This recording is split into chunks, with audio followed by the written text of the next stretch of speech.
I've been watching it for 40 years. Are you kidding me?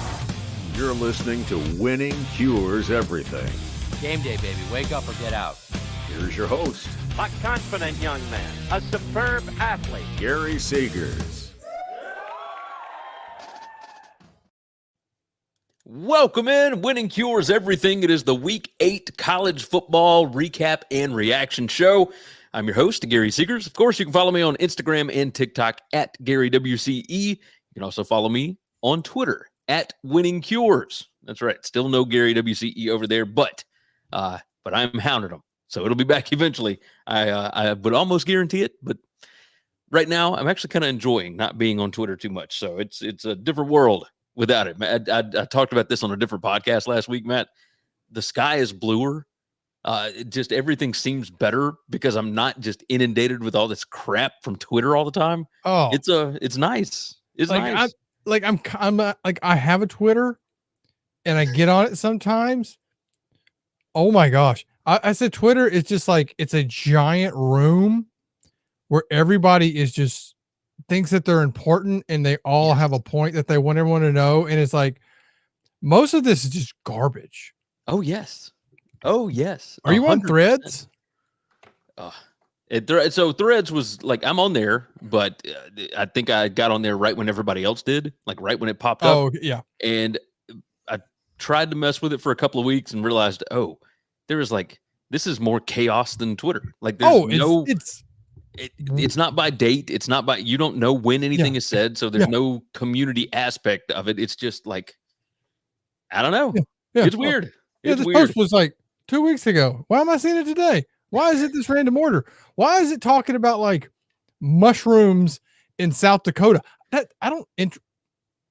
of that interests me. Yeah. Why is this in the algorithm that would get to me? But then this is the crazy thing. And then people have some like hardcore belief about whatever it is, whatever is on there. And again, mushrooms in South Dakota, and people are like hardcore. And then somehow somebody makes it political. Yes. And the it's mushrooms like, somehow become either extreme left wing or extreme right wing. Just so if you like, and it's mayhem. It's mayhem. So the social media stuff is just whatever. Let's go ahead and do this. Go ahead and tell everybody where they can find you on social media. Yeah, and what you do and all that good stuff. Yeah, physical therapist. You can find me at Strong and Healthy Rehab on all socials, Instagram, TikTok, and the YouTube. YouTube. Trying to build that up more about, keeping everybody healthy. We've got it linked in the description. So I went and double checked last week. I had your Matt _ dip. Yeah, the other ridiculous one. So if you're a PT, you can probably find that one. Awesome. Swapped it over. We're good now. We are good. All right. We got a lot to discuss today. Good gracious. What a week in college football it was. Of course, we got 5 games that we're going to discuss. We could have talked about more in depth, but we try and limit these things so that we can kind of recap everything that happened for the weekend. We'll start off with our weekly Heisman guys. Oh, let me do this. The BetUS College Football Show is every Tuesday and Wednesday, 1 p.m. Eastern Time. We've got a link in the description for that. You can find me and my official plays over there.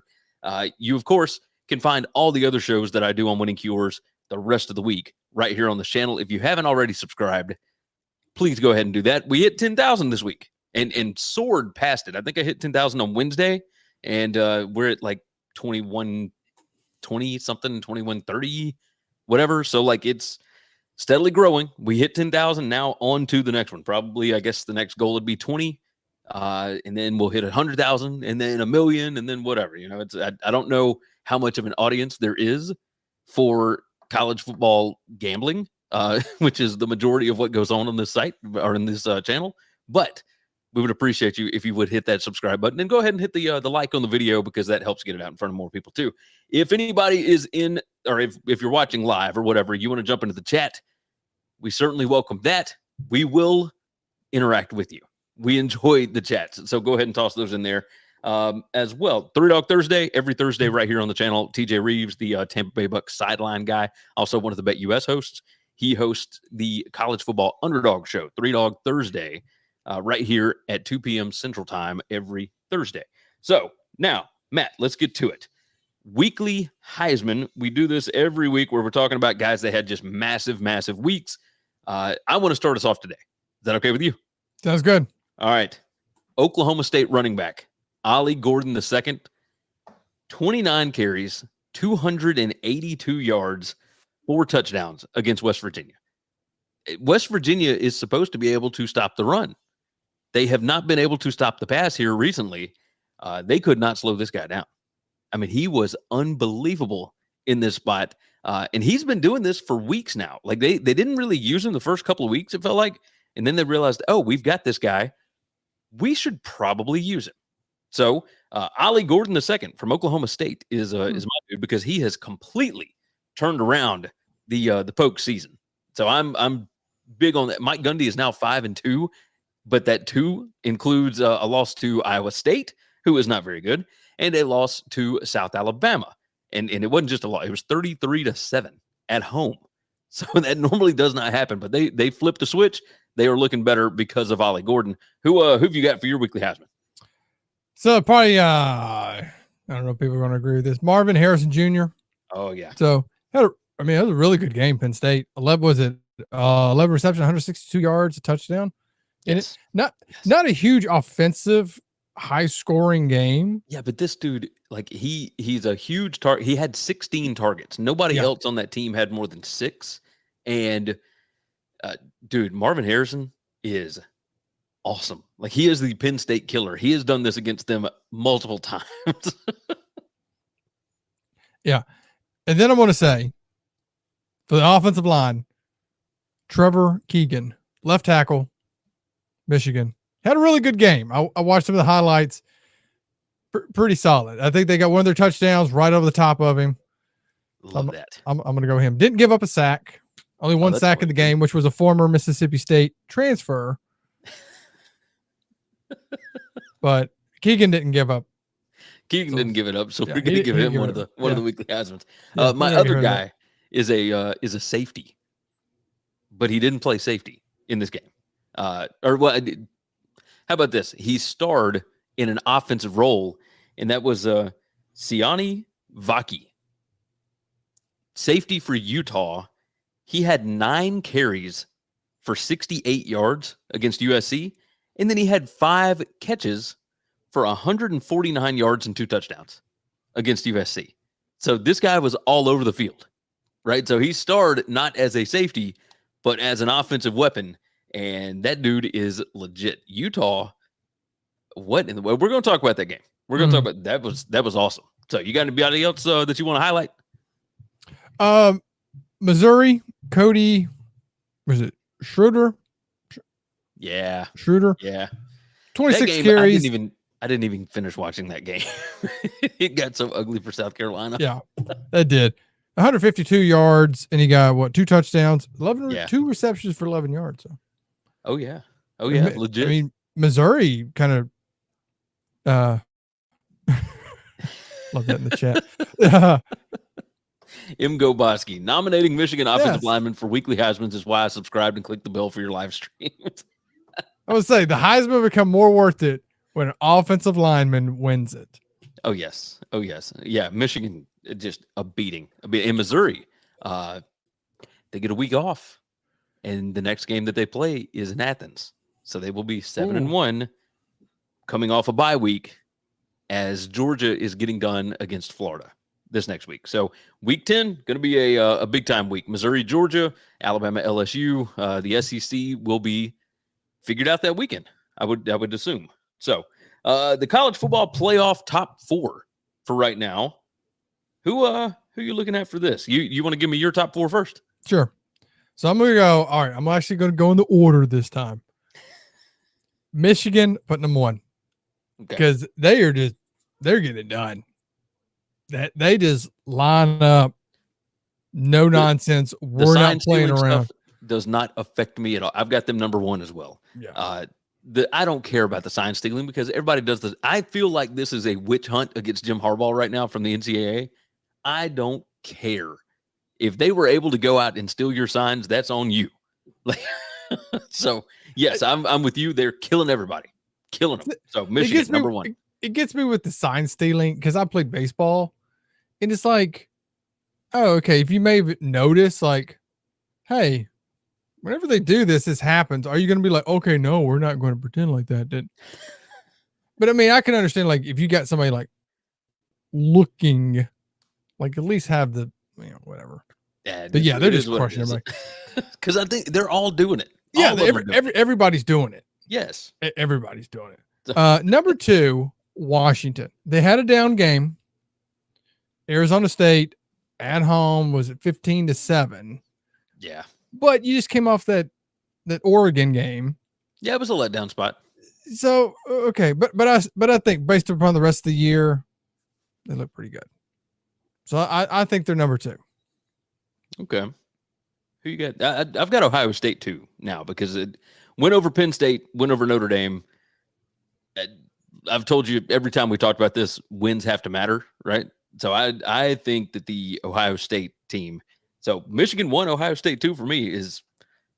I'm not usually this guy, but yeah, I don't like it for the playoffs to have teams from the same conference who are going to play each other because I'm like, you're going to knock one out. So I'm just like, one of them's going to be knocked out. But I mean, my God, both of them made it last year. Yeah. Right. So yeah, which it's all ridiculous. It's all ridiculous. But I think that those two are now. Don't get me wrong. Ohio State offense isn't great, but that defense is. I mean, that defense is absolutely legit. So, and they got 2 massive wins. So I've got Ohio State 2. You got Washington 2. Who you got 3? Georgia. Okay. Kind of drop them down a little bit because they're just not wowing anybody. No, of course not. And then you got Bowers. He's out right now. It's true. They still got talent, but they do. A lot of talent. My number 3 is Florida State. So again, wins matter, whatever. And they didn't look great against Duke, but they found a way to get it done, and they got it done going away, right? And people can say, well, if Riley Leonard had played the whole game, then da-da-da. It's like, no. That's not what that was. Like, it wasn't. That was a shell of Riley Leonard, and he was not the reason why Duke was in that ballgame. The pick six and everything else was why Duke was in the ballgame. But yeah, I am. Florida State again. Wins got to matter. I still think the win at Clemson is big. Florida State still got some big games, but that's who I've got 3. So let's go through again. I've got Michigan 1, Ohio State 2, Florida State 3. What are your top 3 again? So I got Michigan, Washington, Georgia, and then 4, I have Florida State because I kind of feel like they're about the same kind, like Georgia, good team, a little rocky, a little unsure at times. That Duke game was a pretty big game. They did pull it out, 1 second. Yep. So I'm like, I don't feel like they're like a Michigan. I don't. They're just walking in and just demolishing it's like they have to fight, and they're just a good team. Imgo Bosky jumped back in the chat. He said, my last comment for now, so I don't come off as spamming. But Michigan didn't have the signs or that Connor Stallions guy last night, and they had their best performance of the year. Weird. True. Very true. But that is a Michigan State team that is just abysmal. They are so bad. So bad. All right, so you got Florida State 4. I've got Oklahoma 4. I put Oklahoma up there. And the reason for that is, let me see if I can pull it up. So Oklahoma is number 1 in my 5 factors rankings. And that is points per play offense, net success rate, points per play offense and defense. So net points per play, net success rate, net field position, net points per opportunity. So how well do you finish drives? And then net havoc rate. So which is part turnover, part tackles for loss, like all that kind of stuff. You toss all that stuff together, and then I include talent into that ranking, and Oklahoma is number 1. So my top 10 on that: Oklahoma 1, Michigan 2, Ohio State 3, Penn State 4, Florida State 5, Oregon 6, Georgia 7, Washington 8, Texas 9, LSU 10. And then you got Alabama, Notre Dame, Tennessee, A&M, and Utah as your next 5. So yeah, I don't know. I think Oklahoma does all the little things well, and they could have easily lost that game to UCF yesterday. Mm-hmm. The win against Texas, massive. They took advantage of big-time opportunities there. Until they lose, I'll have Oklahoma right there, and then we'll go from there. Go ahead. I still think Oklahoma's going to sneak in. I don't want to put them there. I think they're going to get in. It's like I don't want to put them there yet because there's some holes in the.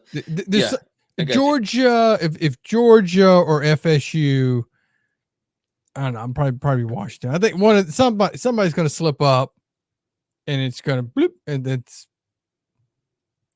Michigan is. I'm with you. I don't know if Michigan is.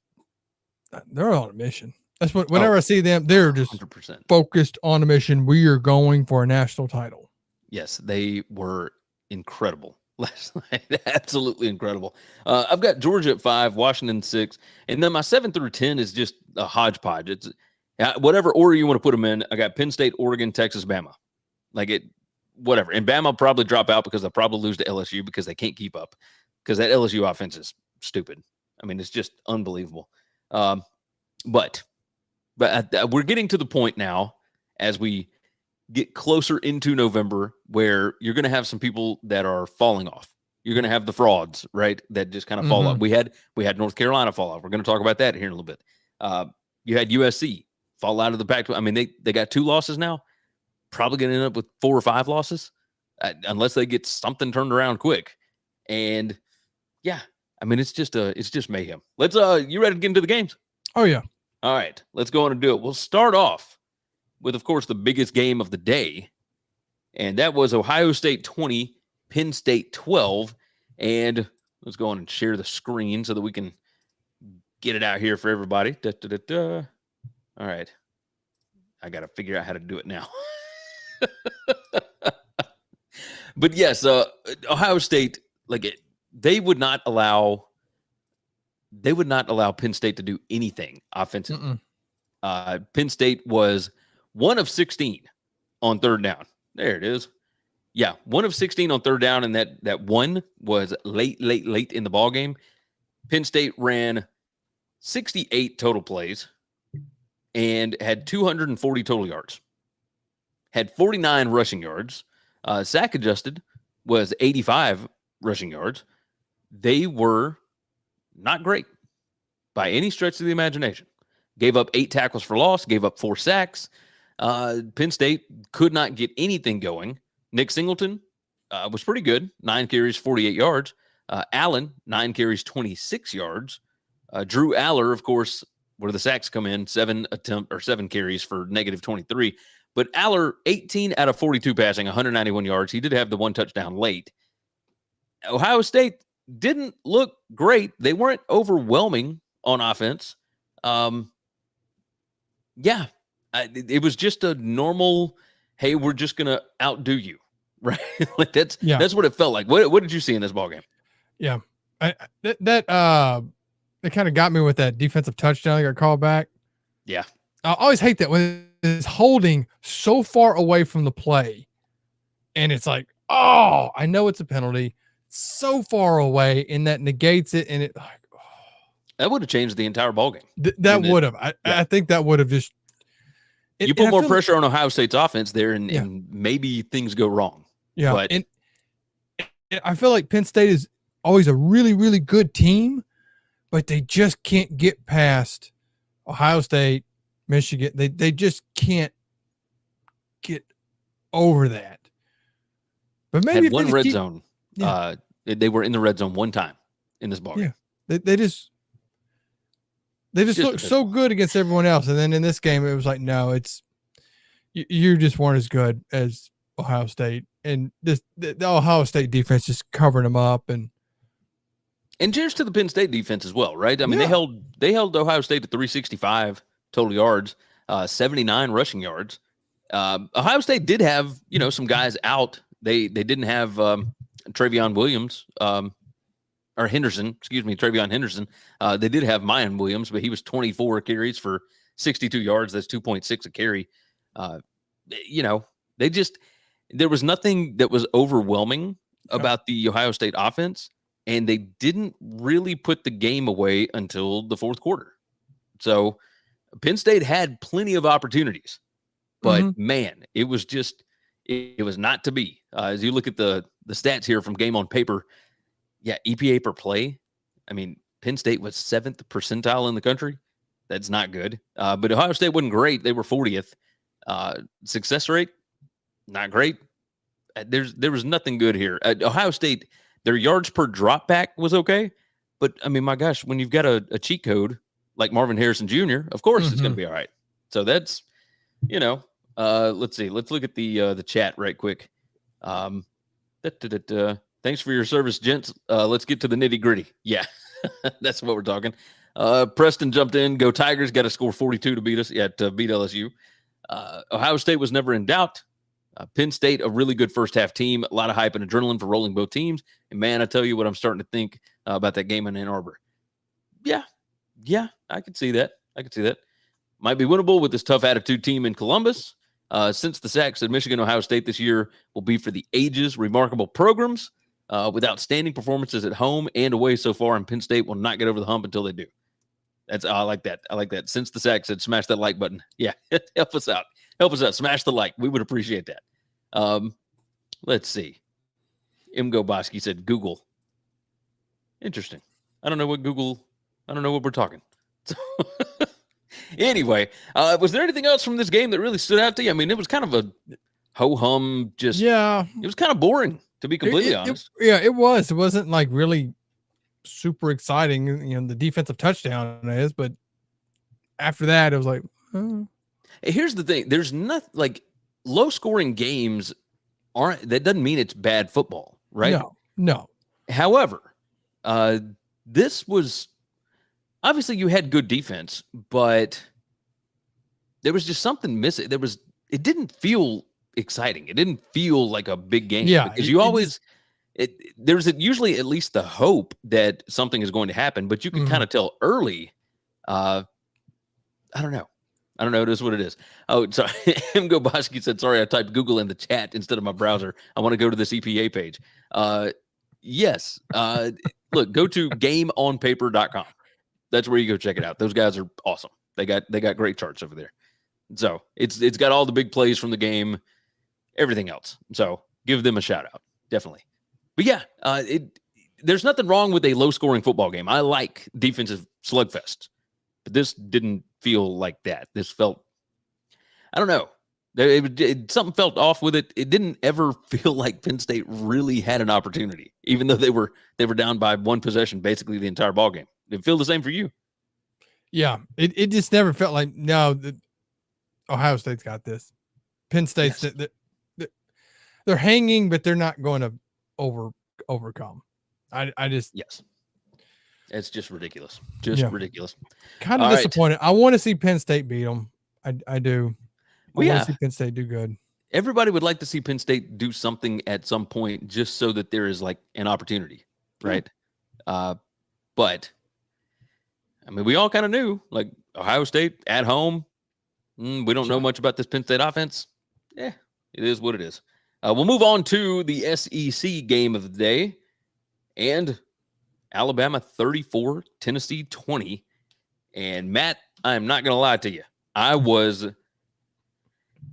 struggling that first half. Whoo boy. That first half, I was not happy about anything that was going on. I went in, and so of course my daughter is 6 weeks old today, and this was the first time that I had pulled out the hard liquor in quite some time. So I got the tequila. I got the Rocks tequila, Tamana, I think, or Terra, whatever it is. I got that stuff. It's very smooth because I just mix it with water. Very easy. Takes the edge off the top just a touch.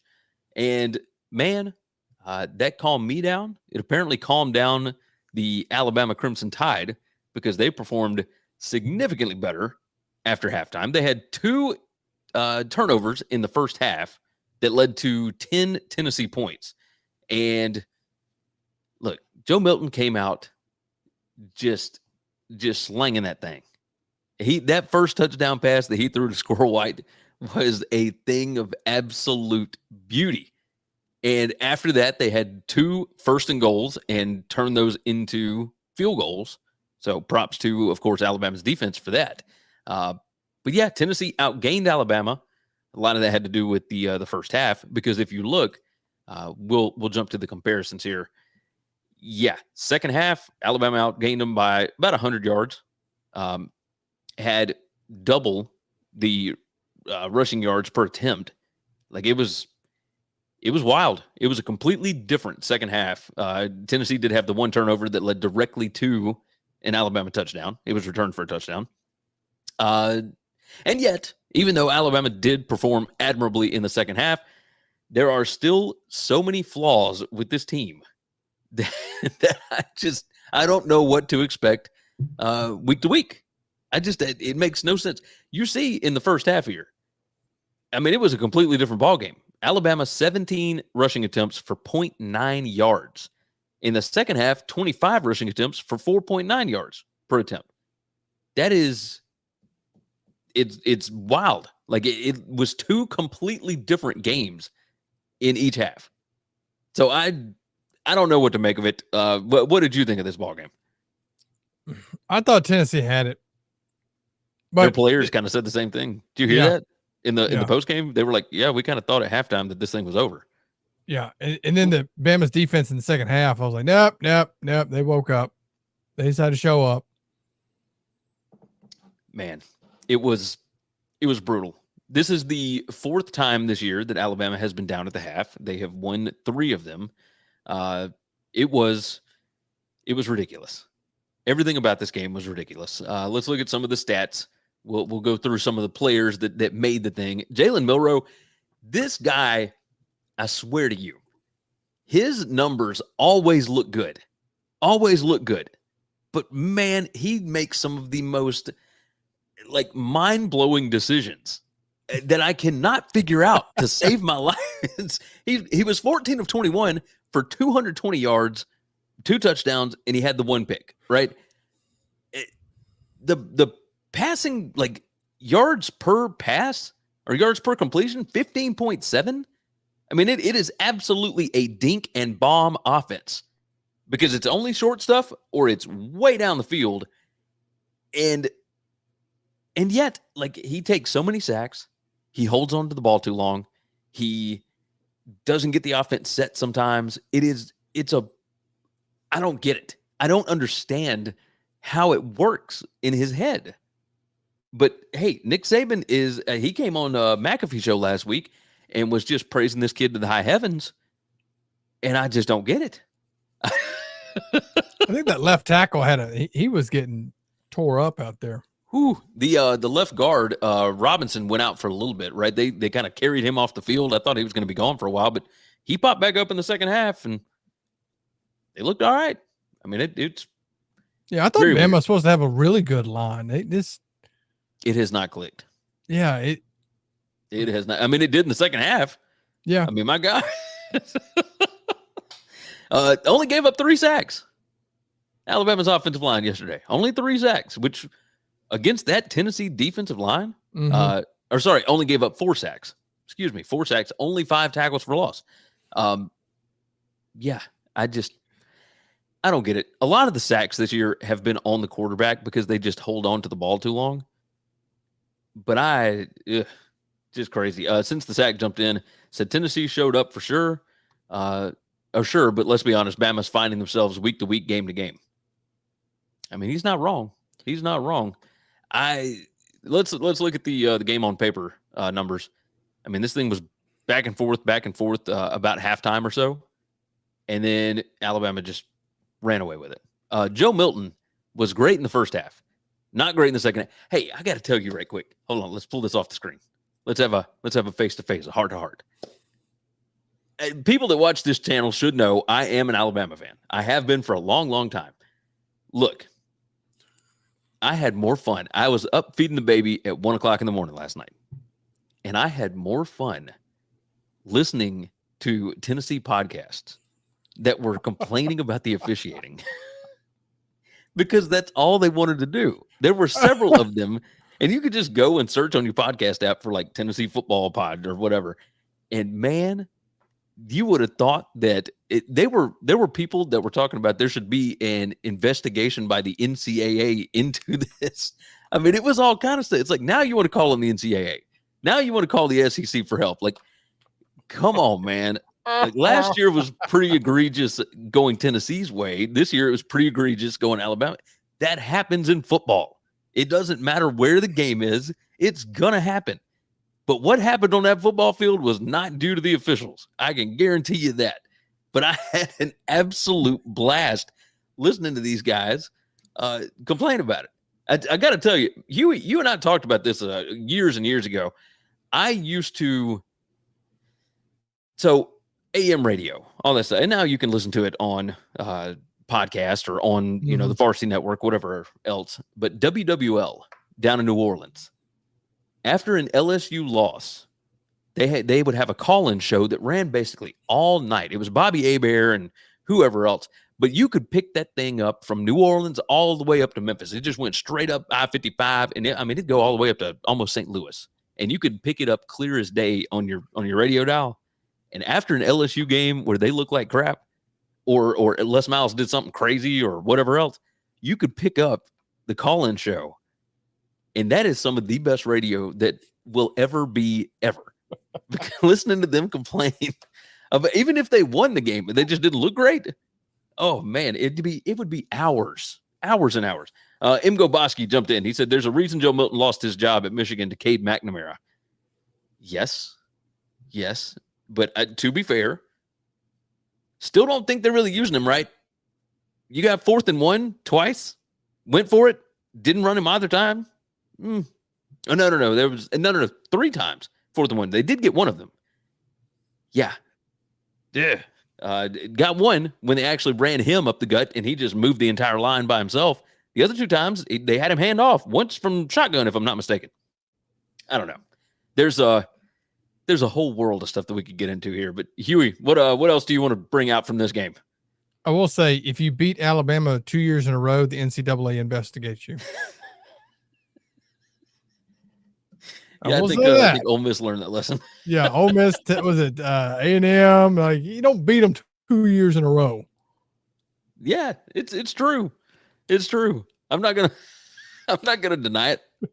So Chris, that used to be on the show here, he talked about that quite a bit. So Preston said, "Well, LSU's about to get investigated."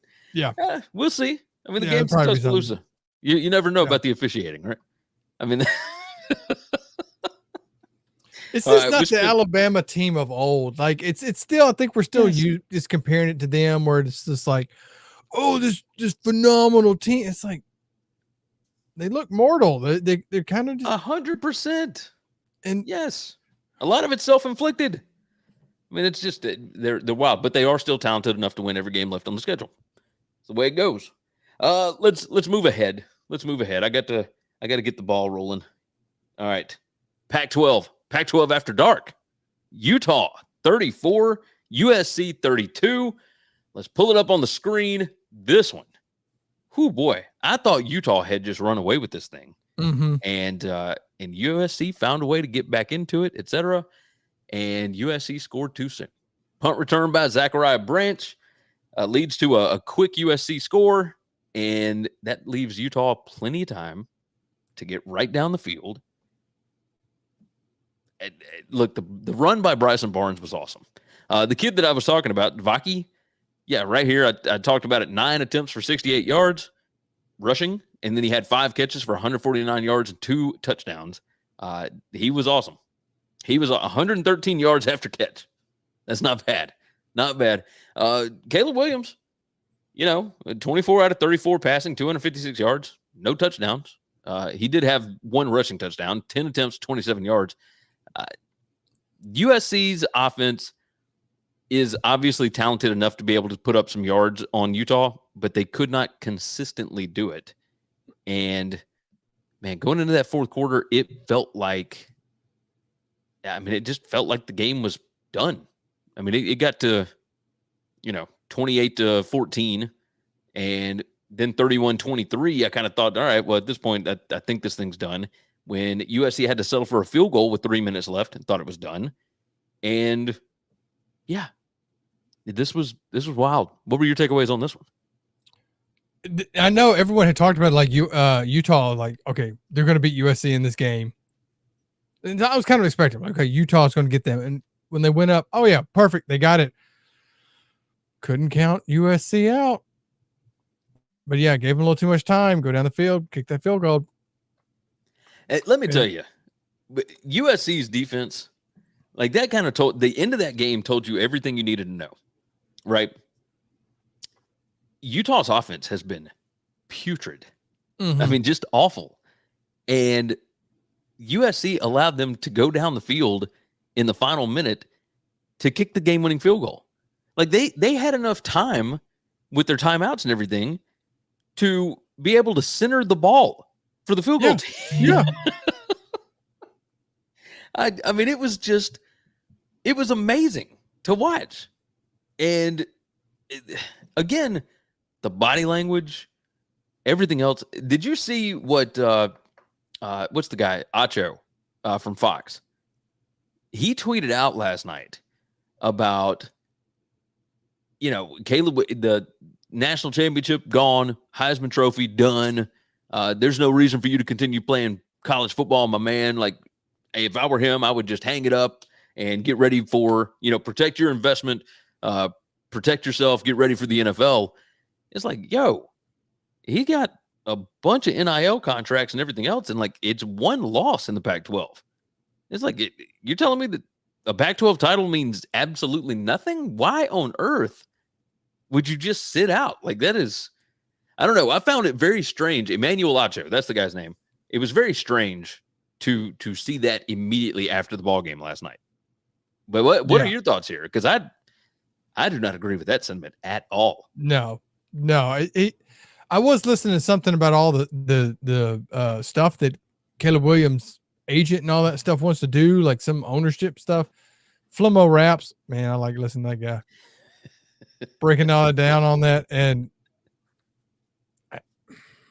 I don't know, maybe that jaded me last night watching a little bit of USC with him, and just I think he still needs to keep playing. Like, you got to don't hang it up. Don't do, Yeah. I don't think he's going to win the Heisman. No. But the chances of him winning a back-to-back Heisman were slim to none anyway. Yeah, it is that. And I mean, I think to really ever do that, you have to come out and just do better than you did the year before, and just be like, you have to give it to him. But he's still a solid player. He's still solid. Yes, he's fine. That entire team, there is something so wrong with that entire team. It's not just the defense. Like the offense is still super talented, and obviously you saw last night, like when they want to, they can go down and score. But that is just a ridiculous, like the body language on that team. They look so defeated before the game was even over.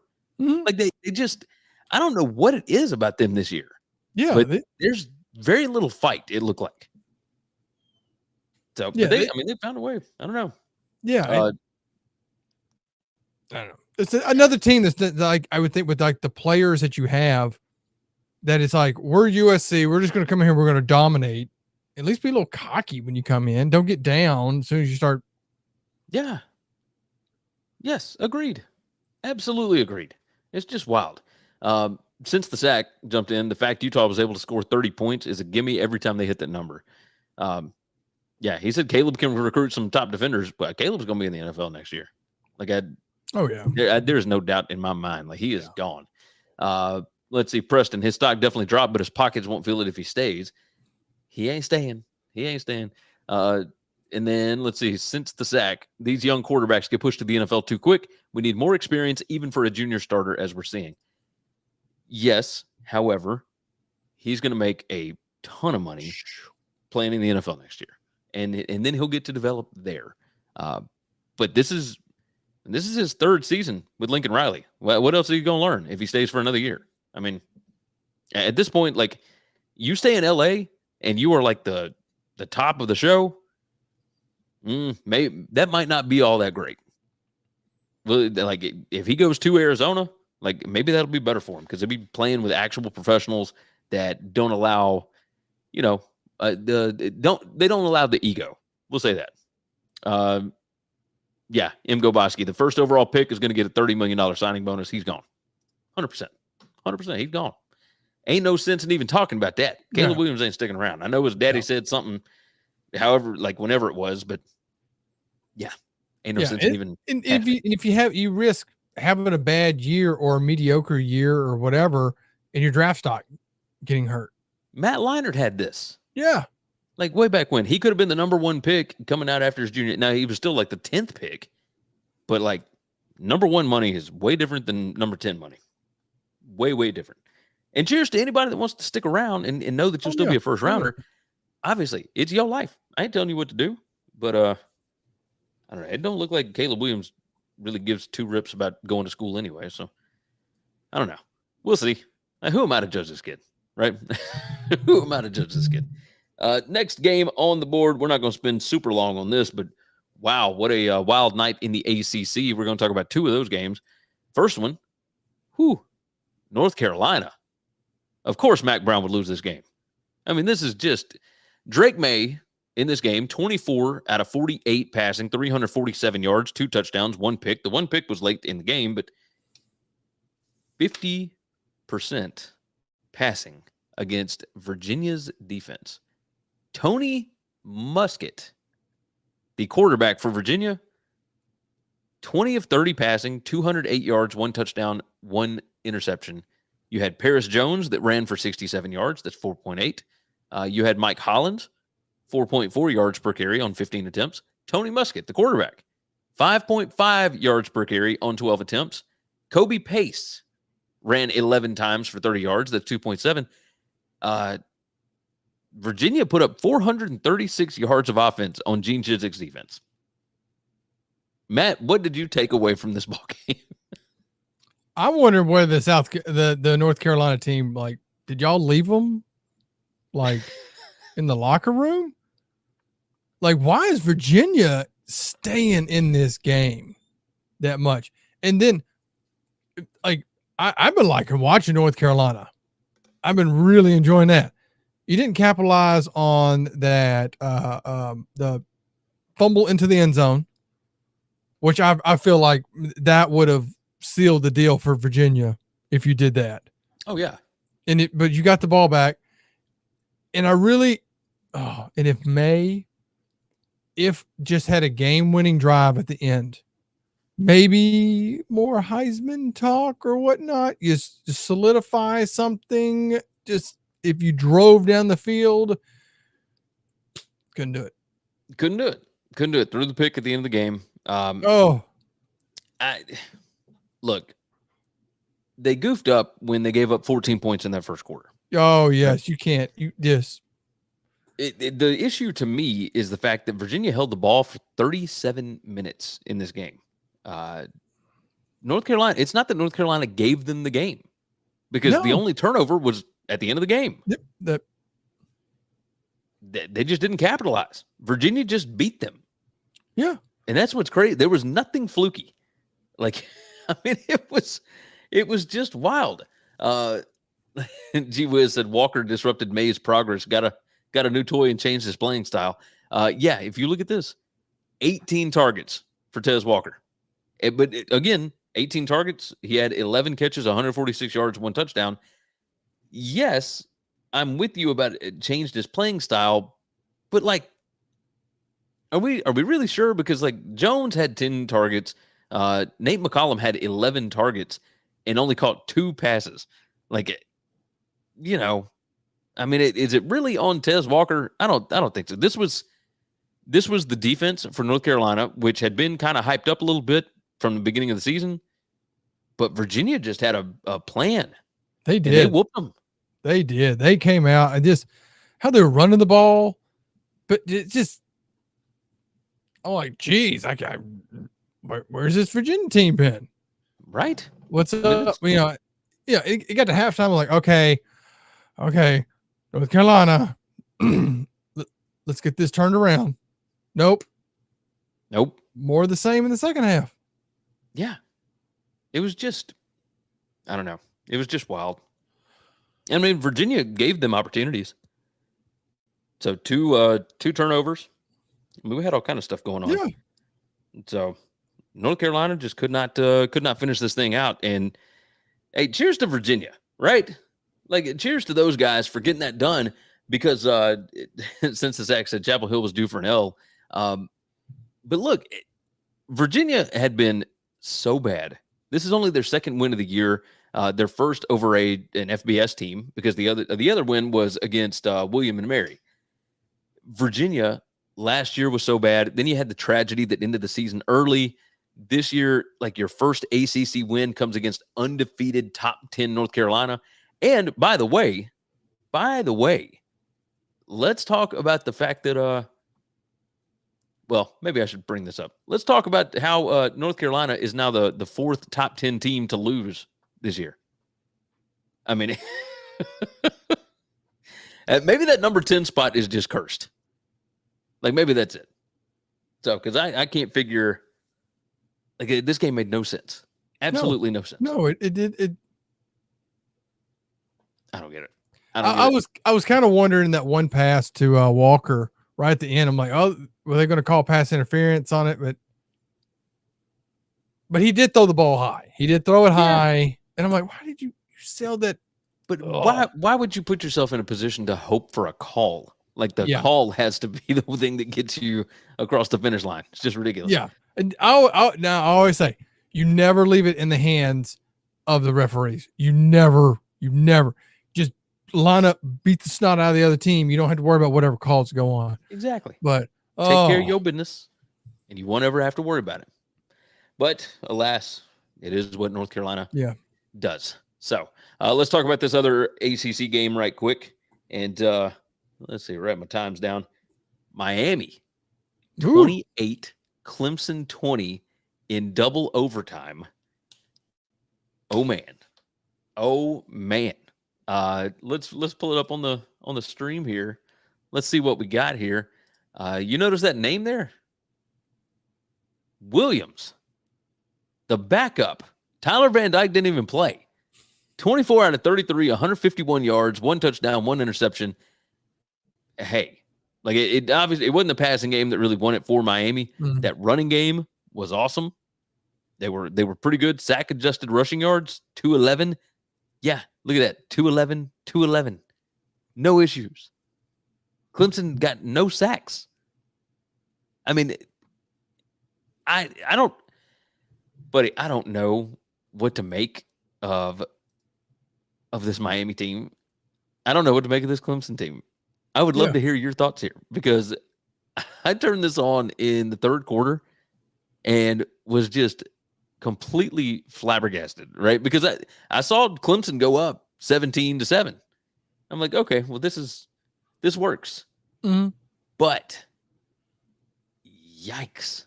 I mean, this Clemson now has 3 ACC losses before we even get to Halloween. What do you think about it? They're not again what that team was that were winning the national, making it to the playoffs and national falling back down to I feel like they're just kind of going into the middle. A good team, but Miami wanted it. I felt like Miami just wanted that game more.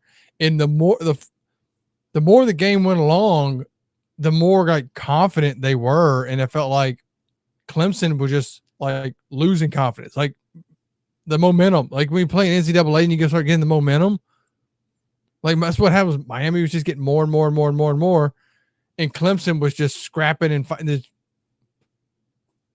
That's 100% what it felt like. You look at the rushing yards. I mean, 31 rushing yards for Clemson. 31, and I understand like sack adjusted is 70. Like Miami's defensive line bowed up. Yeah, I mean they looked good. So Clemson had 4 fumbles, lost 2 of them. Clemson 3 turnovers in this game. Didn't get a sack. No tackles for loss, 9 tackles for loss, but Miami had 10. This was cheers to Miami. I mean, it's hard to feel good for Miami, obviously, but after how the last 2 weeks have gone, how strange that this Miami team that just kind of beats up Clemson here couldn't beat North Carolina, who then goes and gets just whooped by Virginia. Like, explain any of this to me. Like, it's just weird. Gee whiz said, Gary, you read stat lines better than I read English. That's not a bad thing. I've been doing it for years. You gotta read box scores quick. I do question that play call for Clemson at the end of the game. Why are you sending your quarterback? What are you doing? I don't understand it. Like I think that offense is going to get better with Garrett Riley, but it is very obvious to me right now that none of them are on the same page. No.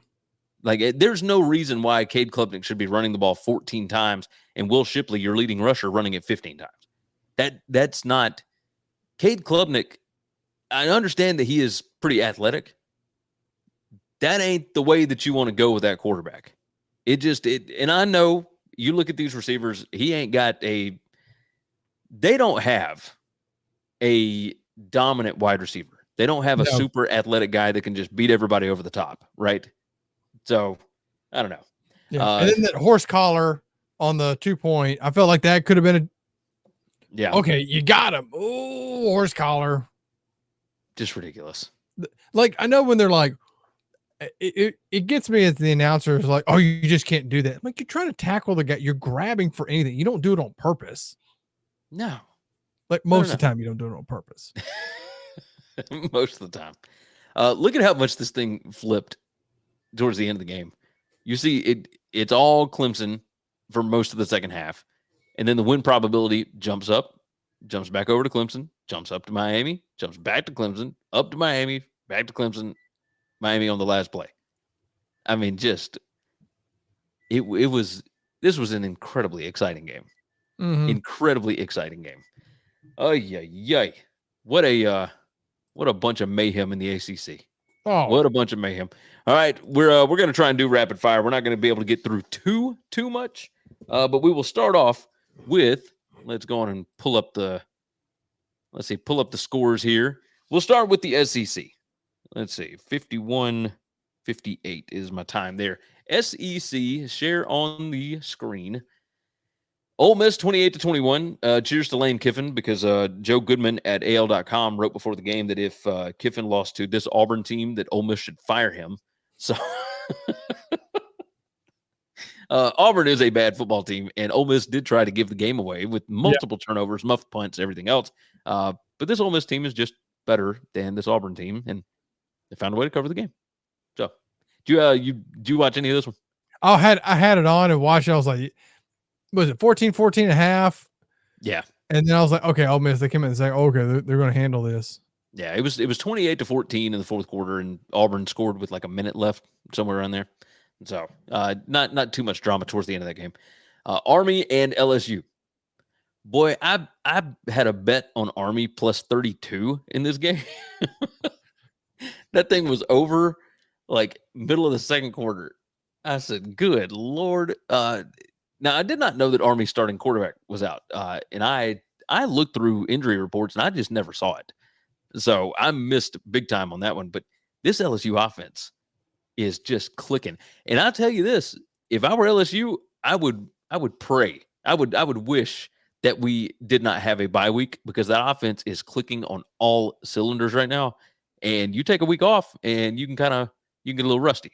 So we've seen it before. But Jalen Daniels is just, man, he had a M. Goboski said LSU hates our military. There was a pass that Jaden Daniels was rolling out on almost not a full sprint, but he was rolling, like he was obviously going fast. Like he's running, and he throws this ball down the sideline to what's the kid's name? Brian Thomas. Brian Thomas. On a dime. It was so beautiful. It was like an 80-yard touchdown. Like I hadn't seen anything that accurate in a long, long time. But that team is terrifying. Absolutely terrifying. If I were any team in the SEC, I would not want to play this team. So, did you watch any of that one? No, I missed that one. Well, yeah, I mean, you didn't miss much, obviously. But, yeah, I mean, watching that, I was like, oh, okay. Missouri 34, South Carolina 12. We talked about that just a little bit earlier. Yeah. Yeah. Missouri looking good. I mean, it's 7-1 right now. South Carolina, like this is one of them years where South Carolina is just going to have to eat it, right? And this does not mean to Shane, like, don't fire Shane Beamer. I think he's still doing a pretty good job, but they just ain't got the dude right now. No. It's crazy. Since the sack said Jalen Daniels is the best looking quarterback against bad teams ever. Just wild. This one, we got to talk about this. Mississippi State 7, Arkansas 3. In maybe the most abysmal game that anybody has ever watched, ever. Right? And this rivals the 3-2 Auburn State game from back when Tommy Tuberville and Sylvester Croom were there. This was like Mike Wright started at quarterback for State. Will Rogers didn't even play. KJ Jefferson for Arkansas, 97 yards passing and 1 interception. Like, this was, since the sack said, this was a dog fight. Like, this was not a dog fight. This was throwing 2 rats into a paper bag and throwing it out the window. It was so awful. I would imagine very soon we will probably get an update that Sam Pittman has resigned or something, right? Because that Arkansas had been fighting in all of these games. And yes, they just didn't look like they did anything in this game. Like, is that what you saw? I was really worried about this game because Arkansas, they came off the BYU game, the Alabama game, and there was another one, LSU game. Like, oh crap. Like, we're going to go into this game. It's not even going to be pretty because they're just going to be mad and just want to take it out. And no. I think that's what a lot of people thought, right? Like, I thought, I don't know. I felt like, well, they have been so close. They have been so close. And I'm looking at my Twitter feed right now just to see, like, all right, anything on Pittman? And I don't see anything yet. But that's what it feels like, right? This might be reset time for Arkansas. I don't know, man. This is a bad situation. Bad situation for Arkansas. I will imagine it will get rectified eventually. I don't know who they would hire. That's what I'm kind of wondering. Who you get? But they got money. You know they got money. Oh, Tyson Chicken and Jerry Jones. Exactly. They could reset the entire market if they want to, but I don't think they want to yet. So I don't know. Yeah, if y'all ever go to Fayetteville, it is like Tyson Chicken on everything there. And that indoor track facility was amazing when we went. Yeah. Let's talk Big Ten right quick. Michigan 49, Michigan State 0. Did you see the Hitler stuff from last night? I mean, good Lord. That was like the guy that was like, I got to run the bathroom real quick. Do you mind holding us down? And his buddy's like, I want to dick with him. That's 100% what happened. It felt like they said that this was a third party like trivia team that they got this from, and they apparently didn't do their due diligence. Like, I don't know why you would ever do it. Like, it just doesn't make any sense at all. Like, just, but obviously there is a market for trivia situations for Jumbotron. So maybe more people need to get into that. Yeah. Like, that was other stuff. When I first saw that, I was like, are they trying to say that about Michigan? And they were like, oh, like, no, it was a bad idea. It was a bad idea from the word go. Minnesota 12, Iowa 10. Okay. As you can see here, Iowa's go-ahead touchdown wiped off after fair catch call.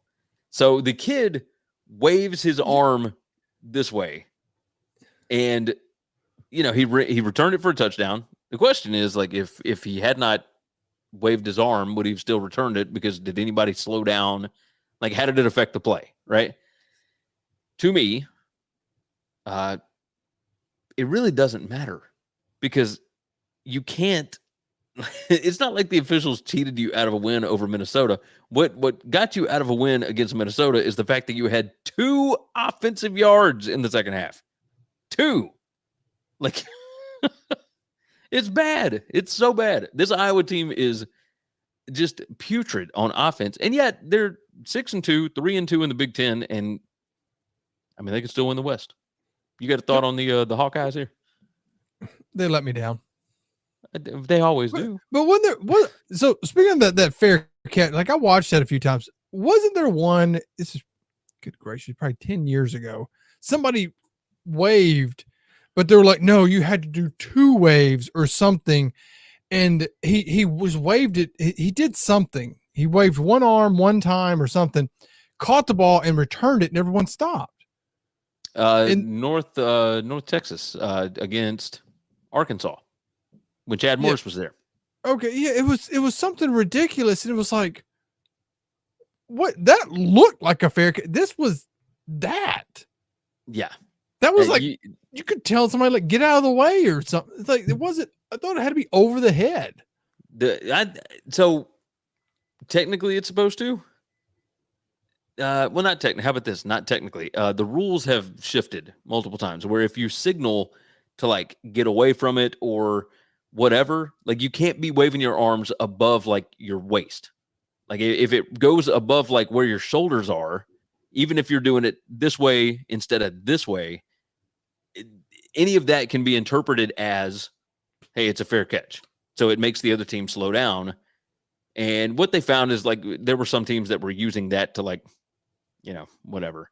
I don't know. Like I just don't count on a punt return to win the ball game. Yeah. Don't get more than 2 yards. Yeah. Don't let Minnesota be this close in the game. And would they win the Iron Pig or something like that? Oh, it's the Florida Rosedale. Yeah, that's it. Yeah, come on, man. Florida Rosedale is the best trophy in college football. Yes. That pig is incredible. It's like the big pig. I can't remember the name of it. Cheers to the pig. Cheers to the pig. Let's see. Rutgers 31, Indiana 14. I think that we might be seeing the end of the Tom Allen era in Indiana. The issue might be the buyout. Don't know that they can really afford to buy him out and hire somebody else. But we'll see. We will see. If not, I mean, they've already fired the offensive coordinator, which, I mean, Walt Bell, I never thought was a great hire anyway, but, we'll see. We'll see what they end up doing next. Rutgers, by the way, got to bowl eligibility with this. First time that they will have been to a bowl since joining the Big Ten. So cheers to Greg Schiano and that bunch for getting there. Wisconsin and Illinois. Boy, I'm so mad about this one because I had Illinois in this game. And since the sack jumped in, he said Indiana deserves better. He said, I work at a dispensary in Fredericksburg, and I absolutely love the analysis. Giving folks their orders of winning cures is an amazing workflow combo. I love that. We appreciate you. All right, so Wisconsin. They score 7 points through 3 quarters. And Illinois, their defensive lineman gets tossed out of the game for targeting or whatever. And as soon as that happens, all of a sudden, Wisconsin can run the ball again, and they can do whatever they want to, throwing the ball or whatever. This Locke kid who was awful last week and really awful through the first 3 quarters, all of a sudden, they can move the ball. And now they get 18 points in the 4th quarter to come back and win this game on the road. And Brett Bielema had to be incredibly irritated. Mm-hmm. Because I certainly was, and I have nothing to do with either one of those states or teams. So this was Wisconsin can still win the West as well. Now they play Ohio State next week. So the tiebreaker will go back to Iowa after this. But, since the Sacks had crazy comeback, that was a disgusting game to watch. Just disgusting. Northwestern 9, Nebraska 17. This game was gross. That's Nebraska could still win the West. Like this team's 4-3. This is not bad. So Matt Rule doing his thing. What is it? Hold on. I want to see Nebraska's schedule. I just want to see can they get to bowl eligibility? Like who have they got? They got Purdue, Michigan State, Maryland, Wisconsin, and Iowa. They could win 2 of those. Yeah. You get a Purdue and Michigan State. That's Imgo Bosky. I bet Nebraska wins the West. They're bad, but have an identity and a good coach. What's the identity? I mean, are we sure that they have an identity? I don't know, man. I don't know. Let's roll quickly. what's our Pac-12? Let's talk Pac-12 right quick. I got absolutely screwed by Washington State because I had Oregon minus 20 yesterday, and I just want everybody to know that I am pissed. I am mad about it, and I will not let this rest. I will bet against Washington State every week for the rest of the season. Washington State scored with like a minute left in the game to blow my cover. Arizona State, Washington. We talked a little bit about that at the top. Huey, this one,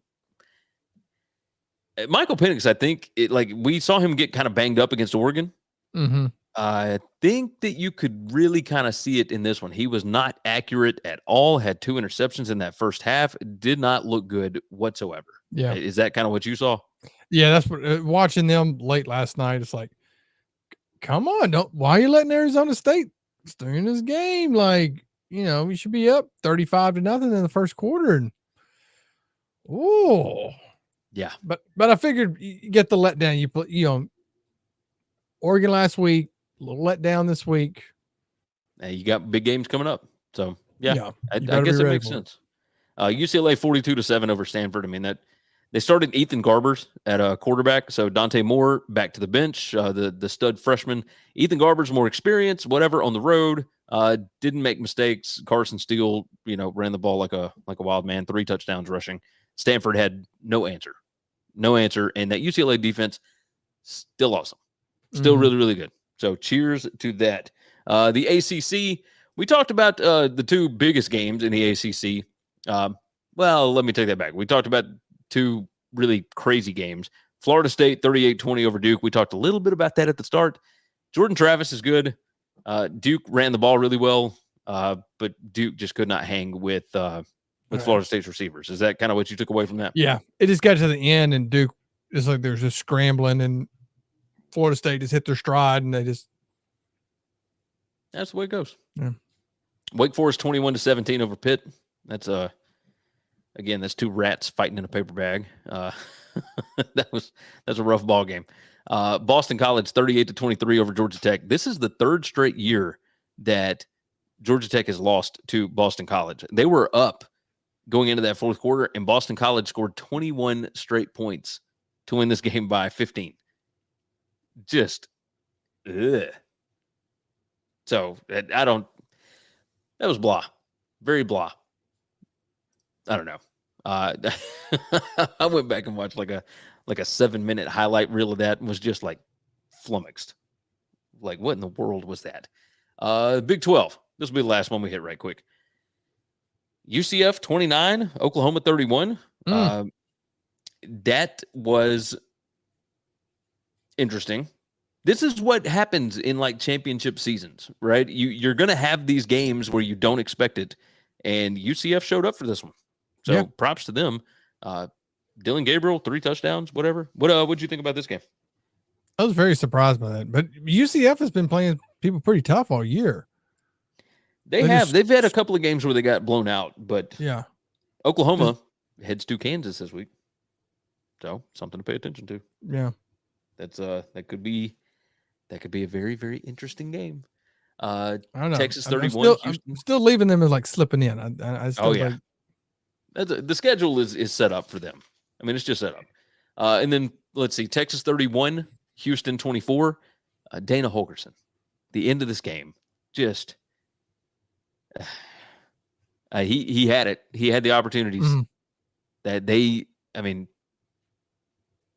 Texas jumped out to a big lead, 21-0, and everybody kind of thought this thing was done. But very, very strange. Very strange. So Houston didn't get it done, but they did cover. They are now 3-4 on the season, 1-3 in the Big 12. Texas just keeps on rolling. Make sure they get back to Dallas.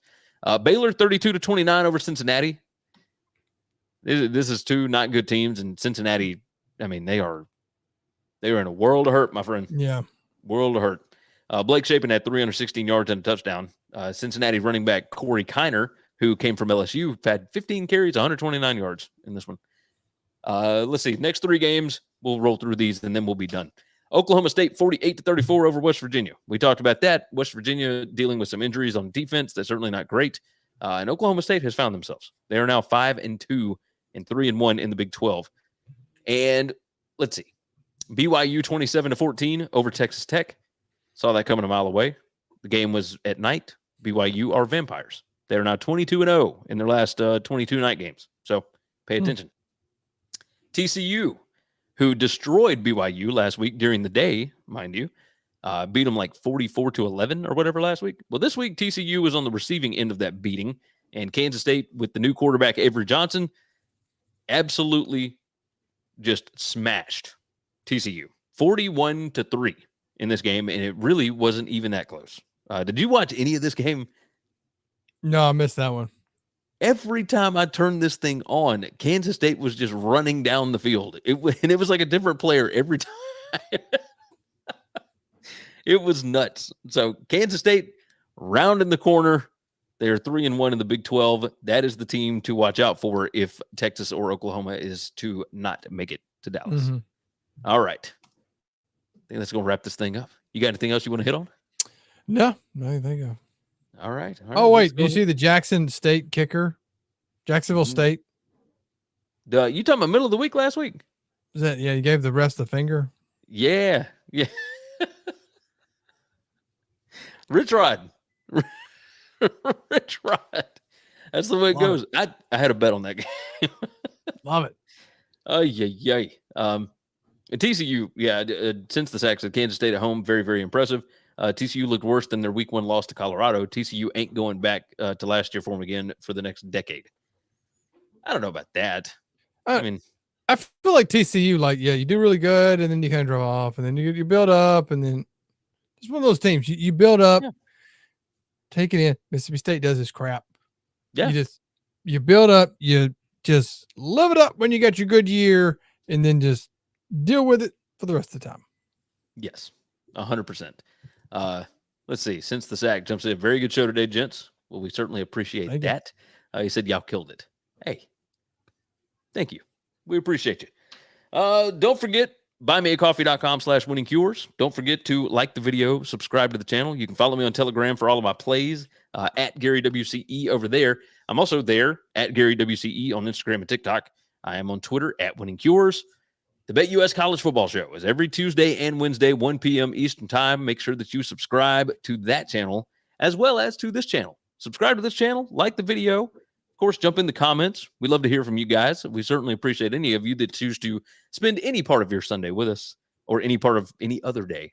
Let's see. Congrats on the baby again. Yes, thank you. Thank you very much. So 6 weeks old, doing her thing in there.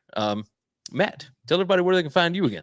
Strong and Healthy Rehab on all socials, Instagram, TikTok, and the YouTubes. That is what I'm talking about. All right, my friend, we're going to wrap this thing up. Everybody take care of yourself. Take care of each other. God bless college football, and hopefully all of your tickets cash this week.